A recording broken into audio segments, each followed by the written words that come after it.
Welcome back to Gear Up Windows YouTube channel. In this video, we will guide you on how to open a PDF file using any web browser on your Windows 11 PC.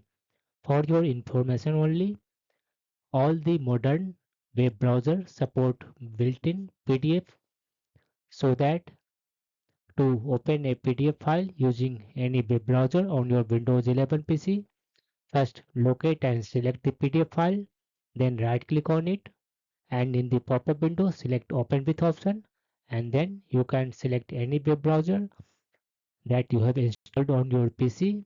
For instance, I have selected Brave and now this one PDF will open in Brave browser in my Windows 11 PC.